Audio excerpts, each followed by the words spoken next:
Welcome to this webinar on coalition administrations and COVID-19. I am Stephanie Snape and I will be leading you through the webinar. I've been privileged to spend the last 20 years of my career almost exclusively working with councillors on political leadership and management. So let's have a look at the format and approach of the webinar. So this webinar is focusing on the work of councils led by coalition administrations during the COVID-19 response and recovery. The purpose is twofold. Firstly, to support the councils who are run by coalition administrations in their work on COVID-19 and the recovery, but also to distill the learning from that period to identify how can we ensure that coalition working is effective, cohesive, stable and robust. So what are the wider lessons? In terms of format, this is a pre-recorded webinar. It also has a PowerPoint attached that is downloadable separately. So do encourage you to do that if it would be helpful. We're going to look at a range of key issues related to coalition administrations. And there will also be some self-reflection exercises, which we hope will support your own learning, but also improving practice. The first question to ask yourself, and there's not a simple answer, but the first question to ask yourself is really, what is a coalition administration? What does coalition administration mean? Well, it's all related to the local electoral systems, and when we have no overall control authorities which come from the elections. And no overall control, or NOC, can be defined as when no one single party achieves 50% of the seats plus one seat. So they don't have that majority that 50% plus one would give you. Then you get no overall control. And what we've seen recently is a rise in the proportion of councils which are NOC. So May 2019, prior to those local elections, there were just over 30. Since May 19, we have the high 70s of NOC authorities. And to bring you bang up to date, in 2020, Grace Collins of the LGA has identified 86 no overall control councils. That includes, by the way, both cabinet and leader and committee system authorities. It's quite important to break that 86 down a bit further so you can see the range of collaboration that you get when you have an NOC outcome. So of those 86 councils, 35 are single party minority administrations. So run by a single party despite them not having majority. There are also 51 coalition administrations. 32 of those involve two parties, 12 three parties, 6 four parties, and 1 5+ parties. You might have heard the term rainbow coalition. The term rainbow coalition is best defined as 3+ parties. So when you have 3+ parties in a collaboration, in an alliance that runs the local authority, then that's called a rainbow coalition. And one of the issues around NOC authorities is the language. The language can be quite complex and a bit confusing. People use different terms. So sometimes people use alliance, pact, coalition, rainbow coalition, or they might have very locally specific terms for their particular coalition. What is common to all of them, including the 35 single party minority administrations is that they rely on collaborating with other parties. There has to, the essence of them is that collaboration. So one of the important takeaways is summarized in this next slide. So we've already found that the number of NOC authorities has really increased since May 2019. NOC is something that's been around for a long time, but it tends to go in waves where you have more NOCs as a proportion of local authorities and some when you have less. We're now on a rise. And so we have almost 1 in 4 authorities which are no overall control. And what's interesting is just over half of them have had less than a year to really bed into their coalition before they faced COVID-19 and all the changes that has brought. So what again is essential here is this need to work across the groups. That's the currency of coalition administrations. That's the currency of no overall control.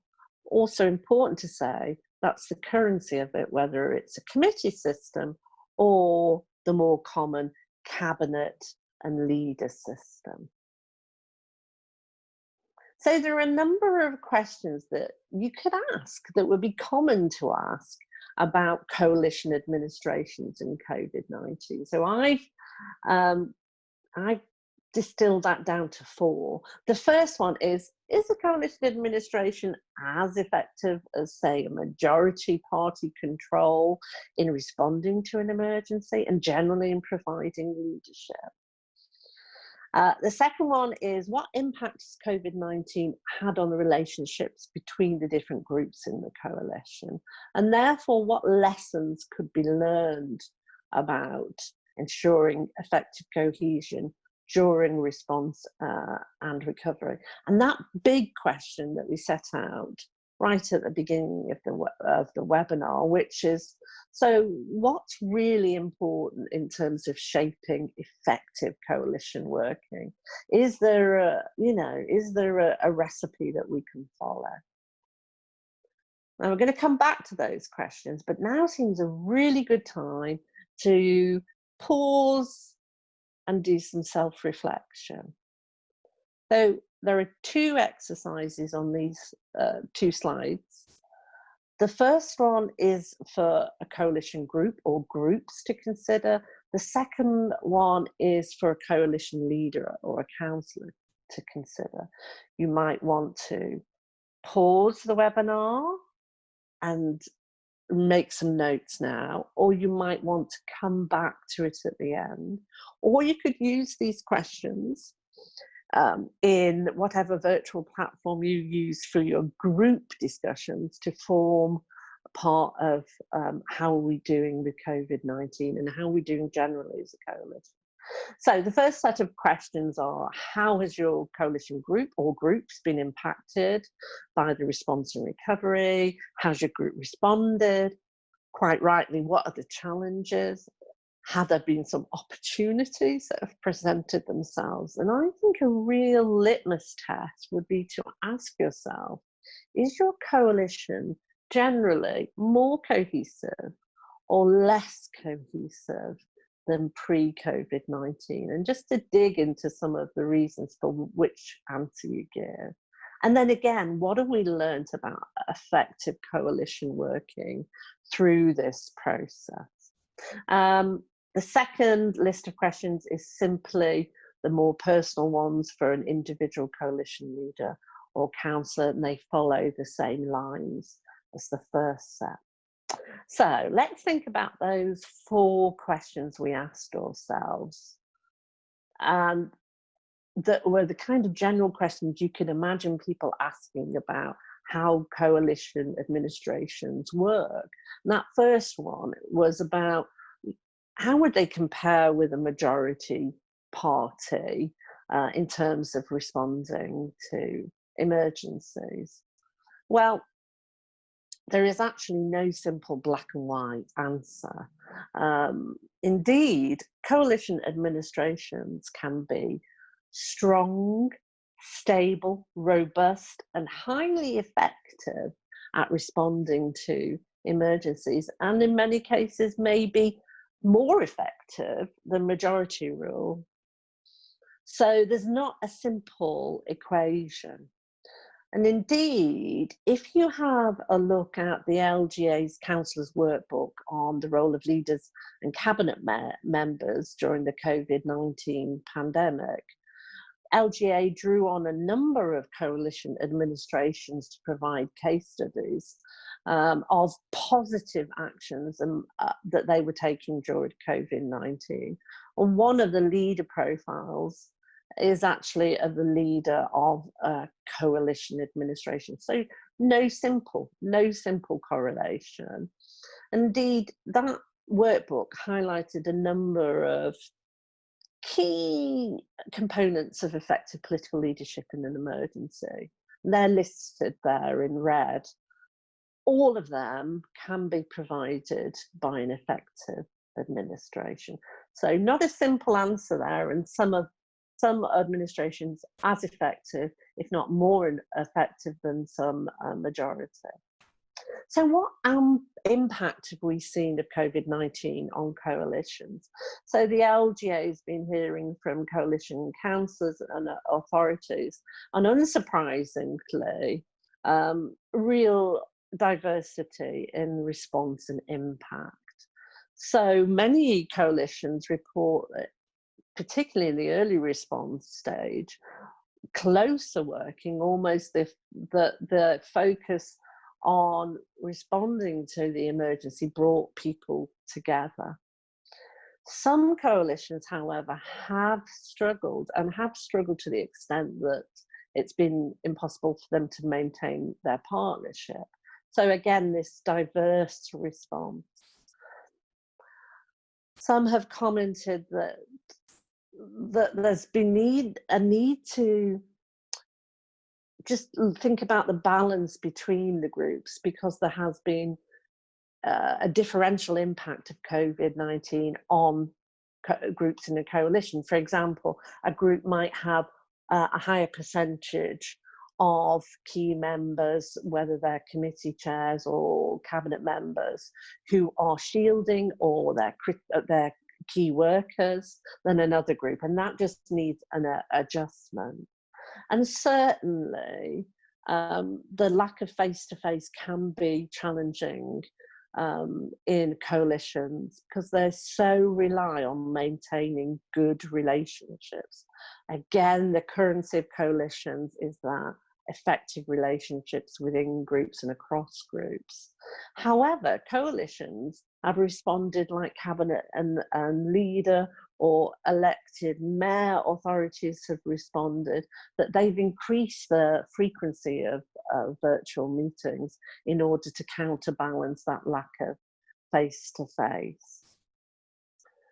So what lessons are we hearing that are being learnt from coalition administrations? The first one is the real value of putting time into the early days of establishing a coalition, so that the foundation is strong to then build on. We've heard about the value of having a written agreement. Some coalitions rest on almost the proverbial political handshake. That can be more difficult when you're coming into the virtual world of the recovery period.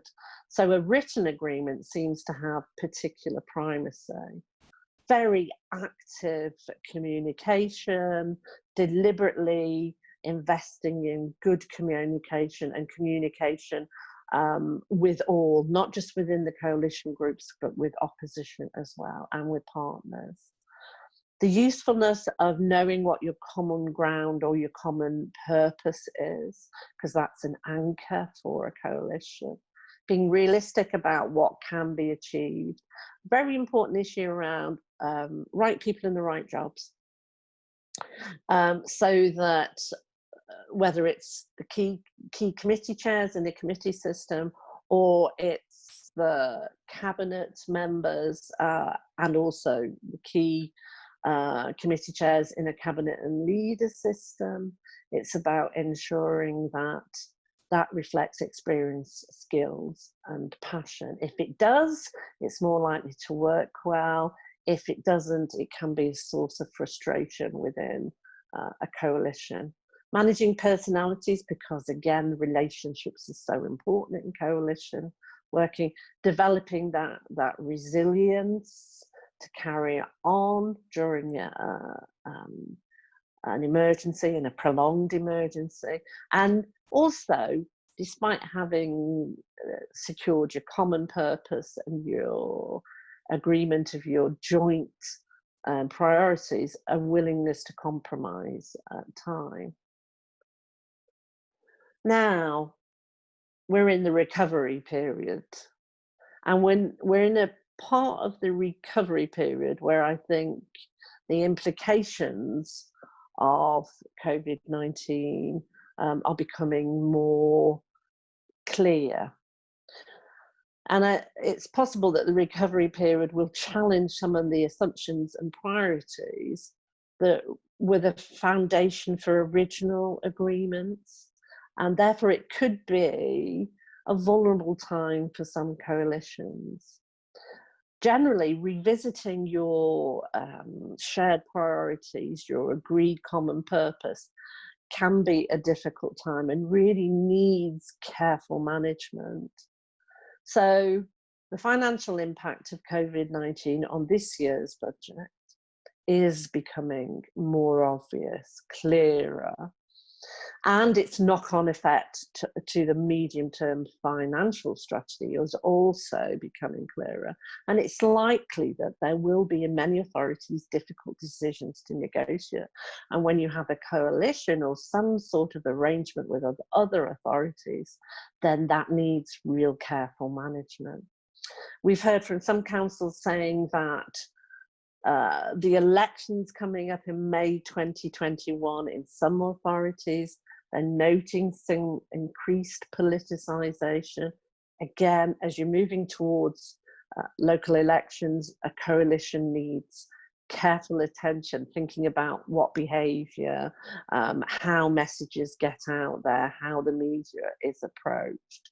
Easier in coalitions where the groups are not competing for the same electorate or seats, more difficult where they are in a competitive electoral situation. So I believe that recovery is going to be a more testing time for many coalitions. Now, if you think back, over half of our 86 no over authorities those coalitions have been in place for less than a year.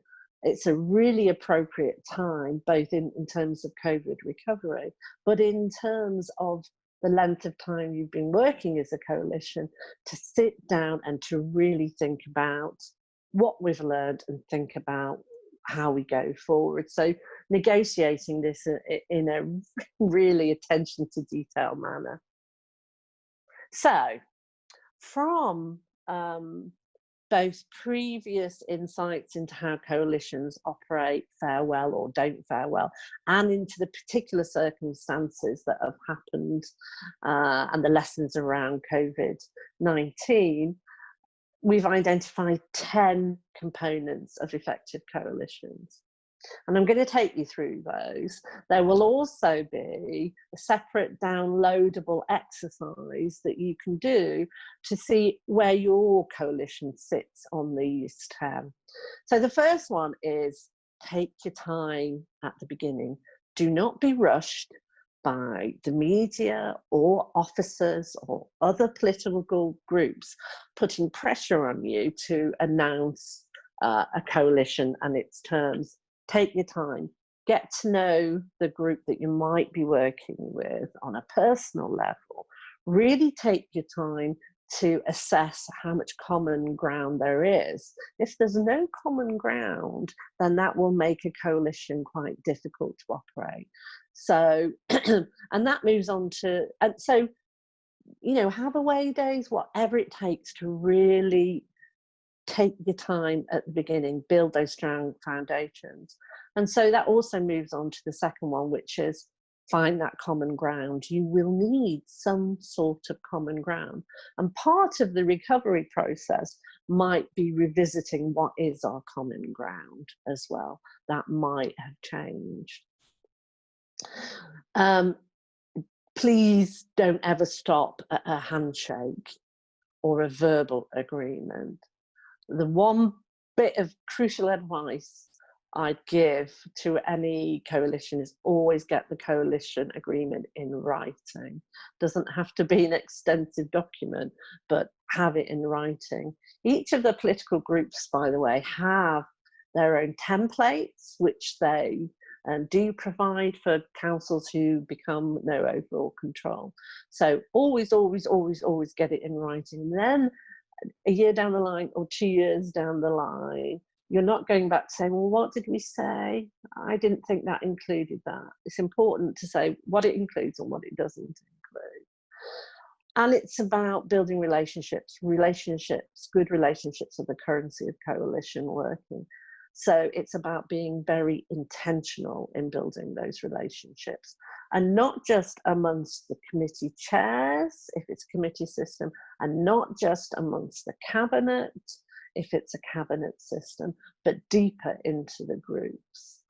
Really important to build those relationships in lots of different ways you can do that. Again, right people in the right jobs.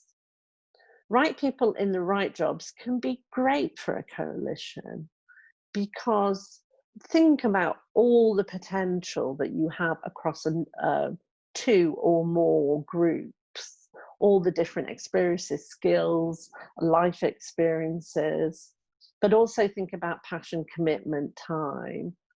And if you can call on the whole of that pool instead of your own group, there's great potential there. And I've known some coalition cabinets, chairs of committee that are so diverse and very effective because of that diverse experience and skills. In terms of no public surprises, what will be important is the public face of your coalition. So you will need to agree, you know, who sends the messages, not having multiple messages that conflict, particularly if you're coming up to an election. And generally, in terms of coalition working and partnerships, I would say have your disagreements in private, iron them out as much as possible in private, but no public surprises. Other groups, opposition groups, will be looking at how coherent you are. Officers will be looking at how coherent you are, so no public surprises. Keep the groups involved. Again, I've come across coalition cabinets that are working so well together, and they're really cohesive and bonded, and they're doing great work, but they're leaving their individual groups further and further behind. You need to make sure those groups still feel involved, not just that you think you are involving them, but they perceive it too. Invest in communication, because miscommunication can be a real problem with coalitions. So ensure that you're actively communicating in lots of different ways. That's part of keeping the groups involved as well. And a coalition, in a sense, will be an experiment at first. So it's a really good approach to think periodically, let's stand back and just say, how's it going? Don't expect it to be 100% right. Things will go wrong. It's having that, I'm going to learn from the mistake rather than blame. So learn, improve, adapt. And it's such a good time to be doing that right now as a coalition, particularly with the recovery process. And if you've got an election, you might be thinking about how we negotiate that as well.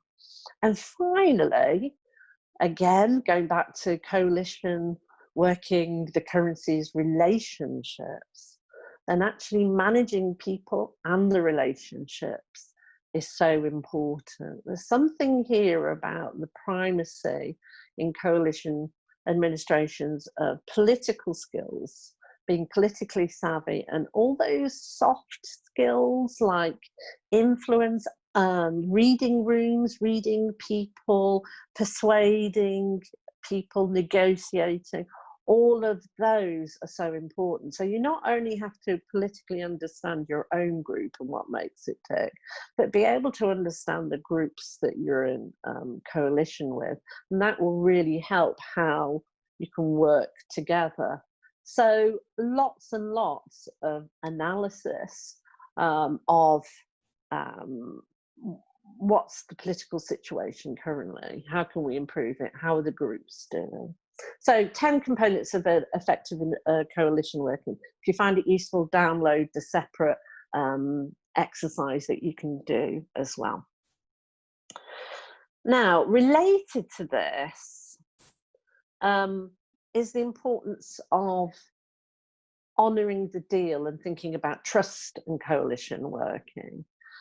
So coalition administrations are based on a type of political leadership called transactional political leadership. It's a very common form of political leadership, can be extremely effective and useful, and it's really easy to understand because in transactional political leadership, you follow a leader because you get something back from it. It's based on a self-interested exchange. So it's not about me feeling as though, oh, your political vision is brilliant or your political values, I can completely relate to those. If you get those as well in a coalition, great. But actually it's based on something much more fundamental. If I partner with you, I get something out of it. And so if it's a two-party coalition administration, each of them needs to be able to identify what they're getting out of it. Because by going into the partnership, you get something back. And you can do that in the complete absence of trust. There does not have to be trust at the beginning of a transactional coalition administration. What happens is trust gets built through the process of honouring the original agreement. And that's why that process is so important. And that's why always have an agreement in writing. And then you can't have those misinterpretations that can happen. Now we've got some photographs just to demonstrate the national transactional leadership that happens. Lots of that goes on, but lots of it happens in local government. There's lots of understanding about how it works. But I think one thing that's less understood is the importance of honouring the original agreement. That builds trust. If that original agreement feels as though it's being undermined in any way, that can undermine trust in the partnership and can lead to the partnership failing. So always take time to explore the common interest because you want to know what you're going to get out of it. Always get it in writing. Always honour the deal. And if you're going to revisit that original deal, do so carefully because you don't want to undermine trust when you've built it. So that's a really important part of coalition administration that doesn't always get talked about. So what we wanted to do is to give you a case study because I think it's really useful to look at an authority that I believe is a clear example of a coalition administration that is working well. So the example is Cornwall Council, and I would really like to thank Julian German and Adam Painter for providing information to the LGA so that we could use Cornwall as an example. So just to say a little bit about the Cornish example. It's an administration of independents and Lib Dems, and they are the second and third largest party on Cornwall Council. It's a mature administration, almost coming up to 8 years, so almost 2 administrations. Interestingly, they have a shared leadership model where the leader and deputy leader rotate. So currently, the leader is the independent group leader, Julian German, and the deputy, Adam Painter, is the leader of the Lib Dems, but that rotates. They spent a lot of time in the early days getting to know each other. They did away days, all as a way of establishing those relationships that you need, but establishing a set of single priorities. In terms of COVID, initially it felt more command and control when you establish the emergency powers and you're into that emergencies system. They certainly place more emphasis on active communication, so daily briefings for members, weekly group meetings, the kind of thing many authorities did. I think what's interesting here is that Liberal Democrat cabinet members are available to the independent group meetings and vice versa. And I believe they're going to continue with that through the recovery period and beyond. Sounds like, again, it's been an opportunity and a lesson learned. They also were very inclusive in involving the opposition. So they did some refocusing of their energy and effort on the emergency response priorities, the emergency response cells, and set up meetings focused on those, which involved the cabinet member, the shadow cabinet member, and the scrutiny chair and vice chair. So there was also this very much a sense of we must include everybody, including the opposition. Now we're moving on to recovery planning. They have elections in May 2021. Prior to COVID, they were already thinking about shifting their agreed joint priorities because of climate change. But COVID-19 has really reinforced that they need to have a look at those priorities again. They've launched a large-scale listening exercise on the Cornwall We Want with residents. Interestingly, the work they did supporting individual communities means that they have a much fuller kind of database of people they can ask their opinions on during that listening exercise. They know that the financial impact of COVID-19 means they're in a fundamentally different financial situation. So they're going to feed all of this revisiting, recovery planning will feed into the business plan in February and then into the medium-term financial strategy. So there's a very strong echo that recovery planning in this authority is leading to some revisiting of those priorities. We asked them for their lessons on what makes coalitions tick really well. And again, I think this echoes the lessons we've learned from COVID-19, which we looked at earlier, and those 10 components of effective coalition working. So the leaders of the two groups, they've known each other a long time, they get on well, and I'm sure that they ensure that they get on well. They know the importance of a good personal relationship. They spent a lot of time in the early days making sure that the groups got to know each other. They did away days to develop their shared priorities. They have this interesting rotating leadership. And when they're about to rotate in the 6 months before it's about to rotate, in terms of the leadership and deputy leadership, they spend a lot of time, they invest a lot in time in that handover period to make sure they get it right. They have a real diverse, rich range of styles and experience in the cabinet, so they're getting the right people in the right job. They're taking a lot of time to keep the groups involved, so they don't have this separation between the groups and the leading members. have invested a lot of money in member development, and they say it's a lot of hard work. And that is one thing, while you're using your political skills and your soft skills in terms of ensuring the relationships work well, ensuring that the processes work well, ensuring that there's a single message, that is a lot of time and energy. So I think a quick final reflection, time to just pause and say, just what have you learned through the course of the webinar? And if you can take that one step further in terms of what insights have I had that then lead me to think about what actions can I take to improve coalition working. So bit of time for reflection, but I would like to say thank you so much for listening to the webinar. Please download the PowerPoint and the separate exercise, and I hope you found those really useful. And really, please take care and stay safe.